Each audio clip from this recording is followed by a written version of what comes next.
BlizzCon 2015. It's finally over. I was there November 6th to 7th, and I had me a great time, especially with the privilege of this media badge.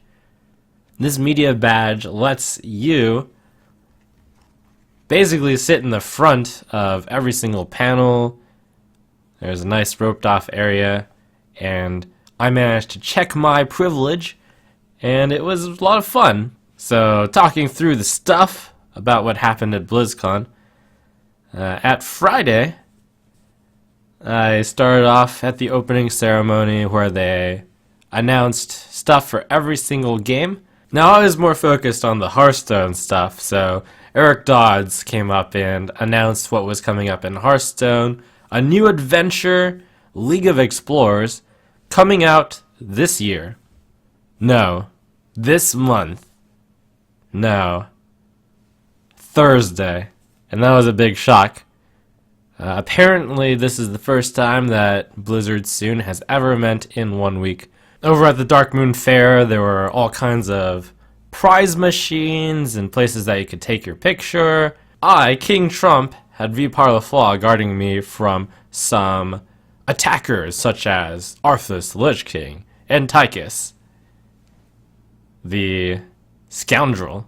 After that, I went to the League of Explorers panel led by Ben Brode, where he actually covered every single card that is going to be released on the next expansion, League of Explorers. To some surprise, Hearthstone is choosing to go with brand new property, intellectual property, I suppose is the best way of putting it, as opposed to taking stuff from already established Warcraft lore. The only League of Explorers character that directly comes from there is Bran Bronzebeard leading up the expedition. 45 new cards are going to be released in 4 wings, and Brode covered all the cards, as well as a little bit of what was going to go on in the adventures. At BlizzCon, I played through one of the missions in one of the wings, which is one of the Escape the Tomb scenarios. It's really cool.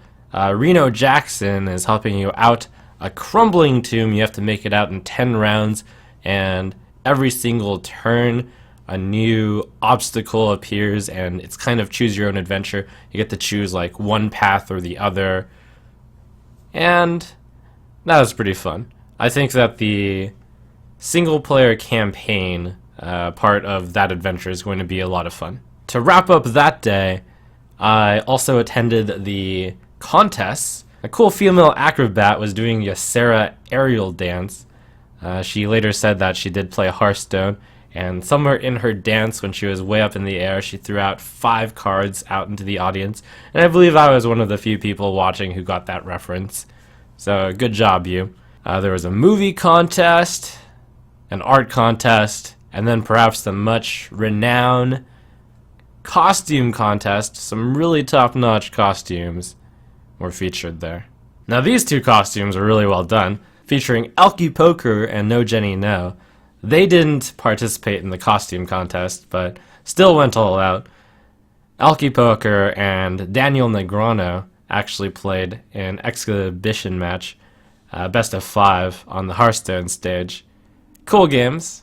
I borrowed 2 of Valera's daggers, and as you can see, I can also be a ruthless assassin when I'm not a mild-mannered Hearthstone player. Maybe I'll put that picture as my Tinder dating profile pic. Not that I currently use it, but, you know, just going off of you, chat. Got to take some more cool pictures with some more cool people, like this fine Lucia over here. Let's break it down! Oh yeah! The event that I went to kick off the second day of BlizzCon was the Fireside Chat with Hearthstone developers Mike Donay, and he led off by talking about the Brawl, how it was created or conceptualized because of the Naxxramas adventure, where there was this boss fight where you had a deck with all web spinners, and players wanted more cool modes like that. And so the Brawl has come. There have been some really good ones, and the Hearthstone team knows what to look out for moving forward.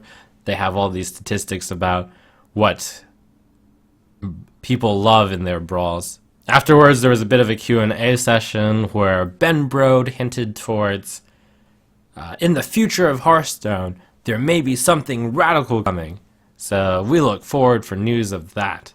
I feel like radicalness is exactly what Hearthstone needs, something to shake it up.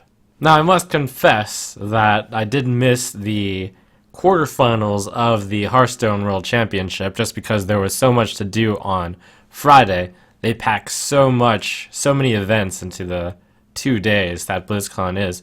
But I did make sure to catch the semifinals and the finals. The semifinals of Theiss versus Ostkaka was a real crowd pleaser. So many games going into fatigue and just really close technical plays. I got to sit on stage off to the side in the tavern area, which was really cool. Best seats in the house. Right after the semifinals, I managed to snap this picture while they were setting up for the finals. The crowd watching the Hearthstone finals was humongous. The entire place was filled up and behind the seats. And as the finals continued, even more people would pack into the area. It was a full house.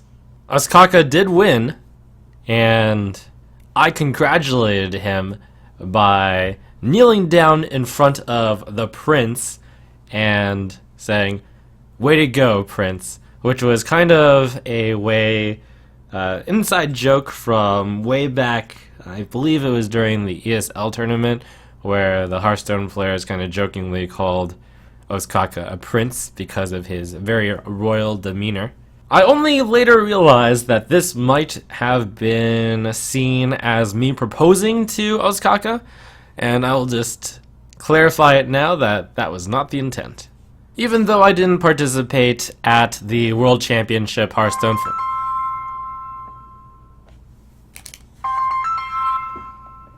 One moment, guys. That was my HTC phone there. Even though I didn't compete at the Hearthstone World Championship this year, I did come really close. Made it all the way to the American Championship. And once again, seeing those players fight off on such a magnificent Hearthstone stage inspired me. But ultimately, I was a little bit of a winner as well, because right after the finals, the lovely Tigbar came and gave me a little attention. And this completed a long-standing bet that I had with Forsen on whether or not Tigbar would kiss the cheek of Trump during BlizzCon. As the winner of the bet, Forsen will now have to sport one of these lovely Trump W shirts for a week on his stream. Hooray! But this is not really a punishment because the Trump W shirt is awesome. Secretly, he probably wanted to do so anyways. Also, at BlizzCon itself was a area sectioned off entirely to be a Hearthstone Tavern and general hangout area. At the Hearthstone Tavern, there were small mini tournaments, there was trivia, there was the chance to play Hearthstone with game developers, and the prize for winning any of those or participating was this cool Blizzard Hearthstone badge. Pretty sweet. That's not the only swag I got at BlizzCon though. Some awesome fan artists gave me this lovely stump featuring the Trump money bag, cookies, a mana crystal coin, and a Baron, showing that you can in fact give a stump to Trump. Very cool. Thank you to Zelly and Lakota for making this lovely piece. And of course, I also got a cookie, a small mini cookie from a kid, and I'd like to thank every single viewer who came up to take a picture with me. There were quite a few, and I really appreciate all the feedback that they gave me. A great part of going to BlizzCon is meeting the fans and just interacting with them. So Thanks, guys. It was a real pleasure hanging out with all of you at BlizzCon. So thanks for watching, and I look forward to being on the actual Hearthstone stage next year. So next year, watch out for me. Trump, world champion. Hey,